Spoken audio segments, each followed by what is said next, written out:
अस्सलाम वालेकुम दोस्तों, और इस वीडियो में हम HTML के बेस के टैग के बारे में सीखेंगे कि ये बेस का टैग दरअसल है क्या और ये किस लिए इस्तेमाल होता है।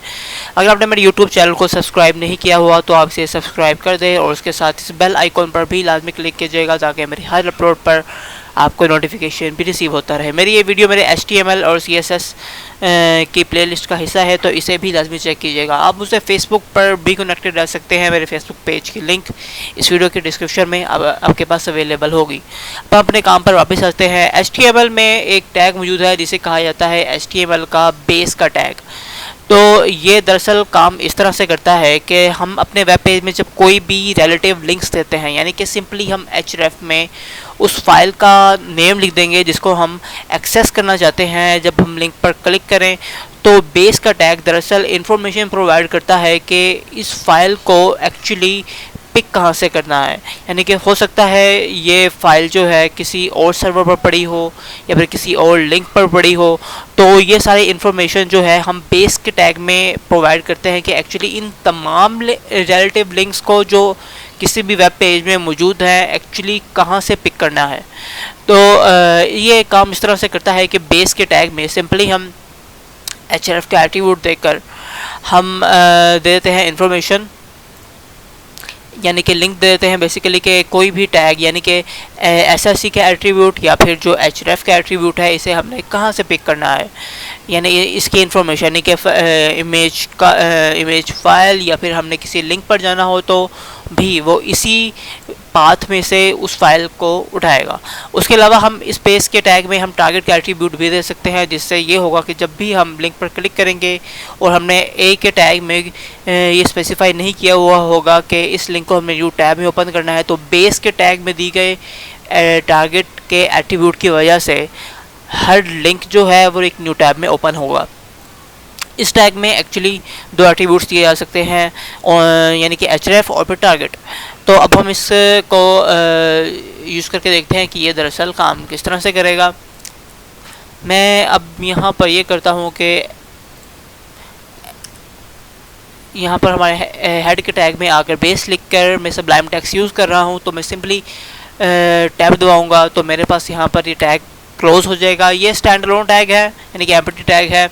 तो इसमें सिर्फ हम स्टार्ट का टैग देते हैं और उसके बाद फिर हम टैग को बंद करने का शॉर्टकट यूज़ कर लेते हैं। और मैं सिंपली यहाँ पर लिख देता हूँ कि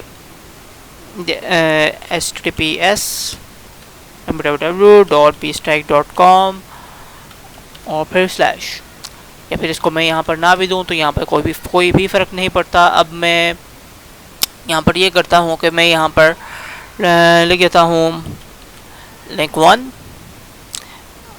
बल्कि मैं यहाँ पर लिखता हूँ profile/1 और फिर मैं इसी को यहाँ पर लिख कर देता हूँ profile1 और इसी तरह मैं यहाँ पर करता हूँ profile2 और इसी तरह मैं यहाँ पर इसको करता हूँ profile3। सिंपली मैंने यहाँ पर कुछ पाथ्स यहाँ पर दे दिए हैं।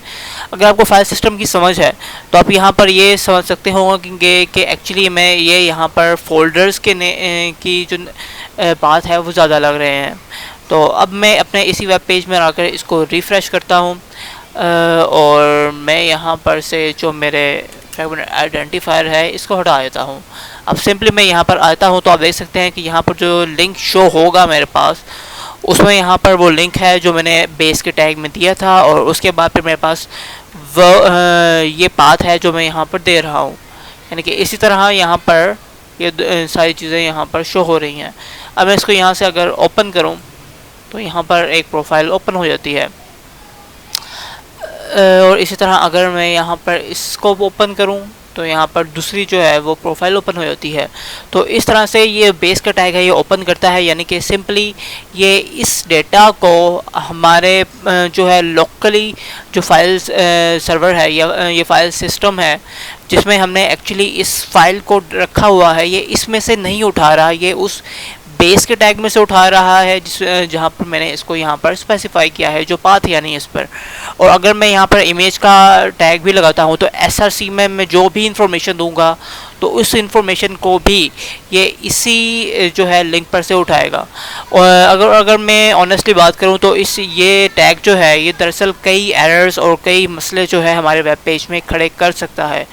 तो अनलेस कि आपके पास कोई स्ट्रॉन्ग वजह हो इस टैग को यूज़ करने की, बेहतर है कि आप इसको यूज़ ना करें, बल्कि उसके बजाय हम जावास्क्रिप्ट वगैरह के थ्रू वेरिएबल्स बनाकर हम डिफ़ॉल्ट यूआरएल वगैरह को सेट कर सकते हैं, जिसके थ्रू हम जो है अपनी वेबसाइट में या वेब पेज में नेविगेट कर सकते हैं। और आज तक मेरे कैरियर में मैंने इस टैग को बिल्कुल भी किसी भी वजह से इस्तेमाल नहीं किया, लेकिन फिर भी इसको बताने का मकसद ये था कि हमारे पास एक ऑप्शन यहाँ पर, एक पॉसिबिलिटी यहाँ पर मौजूद है कि जिसको अगर आप यूज़ करना चाहते हैं तो आप इसको कर सकते हैं। तो देखने का बहुत बहुत शुक्रिया दोस्तों। अगर आपको वीडियो पसंद आए तो उसको लाइक लाजमी कीजिएगा और मेरे यूट्यूब चैनल को भी सब्सक्राइब कीजिएगा और साथ ही मेरे फेसबुक पेज को भी लाइक कीजिएगा।